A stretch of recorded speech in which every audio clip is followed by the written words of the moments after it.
ఈ రోజు నగిరి కుశస్థలి నదిలో విచ్చలవిడిగా రంగునీటిని విడుదల చేయడాన్ని వ్యతిరేకిస్తూ సిపిఐ పార్టీ పట్టణ కార్యదర్శి వేలన్ అధ్యక్షతన కుశస్థలి నది రోడ్డుపై ధర్నా కార్యక్రమం చేసి నిరసన తెలపడం జరిగింది.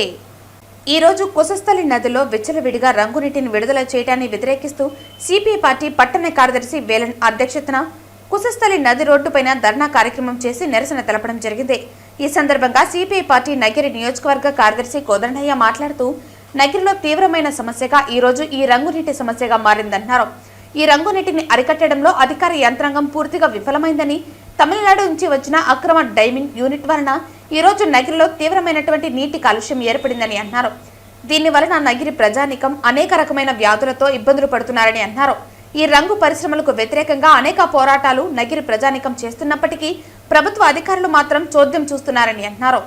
సమస్య వచ్చినప్పుడు నోటీసులు ఇవ్వటం, తర్వాత వారి దారి వాళ్ళు చూసుకోవటం ఆనవాయితీగా మారిందన్నారు. ఈ నెల 5వ తారీఖున మున్సిపల్ కార్యాలయం ముందు రంగునీటి సమస్యపైన పోరాటం చేసి సమస్యలు పరిష్కరించాలని అధికారుల దృష్టికి తీసుకువెళ్లడం జరిగిందన్నారు. కానీ ఇక్కడ ఉన్నటువంటి పరిశ్రమ యాజమానులు ఏమాత్రం భయపడకుండా ప్రజల ఆరోగ్యాలను దృష్టిలో పెట్టుకోకుండా నదిలోకి రంగునీటిని విడుదల చేయటాన్ని సిపిఐ పార్టీ తీవ్రంగా ఖండిస్తోందన్నారు. నగిరిలో రంగునీటి సమస్య తీవ్రంగా ఉంది. కమ్యూనిస్టు పార్టీ ఆధ్వర్యంలో అనేక పోరాటాలు నిర్వహించిన అధికారులు స్పందించడం లేదు. మొన్న 5వ తారీఖున తమిళనాడు నుంచి వచ్చినటువంటి 16 డైయింగ్ యూనిట్లు వారి యొక్క పరిశ్రమలో వ్యర్థంగా వదిలేటువంటి రంగు నీళ్లు నగిరి పట్టణ ప్రజలందరి యొక్క ఆరోగ్యాన్ని దెబ్బతీస్తూ ఉంది. ఆరోగ్యాన్ని కాపాడాలని నగిరిలో నిన్న 5వ తారీఖున 200 మందితో ర్యాలీగా పోయి మున్సిపల్ కమిషనర్ కాడ ఆఫీస్లో ధర్నా నిర్వహిస్తే మేము రంగు నీళ్ళు వదలం, మేము అరికడతామని చెప్పినటువంటి అధికార యంత్రాంగం ఈరోజు 9వ తారీఖు కుశస్థలిలో ఈ వర్షాధారణగా 3 నెలలుగా నీళ్లు పోతానే ఉంది, వర్షపు నీళ్ళు.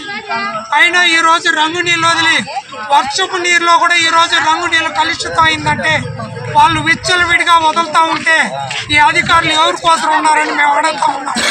మొన్న తిరుపతి పొల్యూషన్ కంట్రోల్ బోర్డు వాళ్ళు లెటర్లు ఇచ్చి మీటింగ్కి రమ్మనంటే 16 డైయింగ్ యూనిట్లు ఉంటే 4 యూనిట్ కుటీర పరిశ్రమ లాగా ఉన్నటువంటి 4 యూనిట్ యజమానులతో మాట్లాడి పంపించేయడం ఇదేనా పోలీసుల అధికారుల యొక్క మీ యొక్క పని అని మేము అడుగుతున్నాం.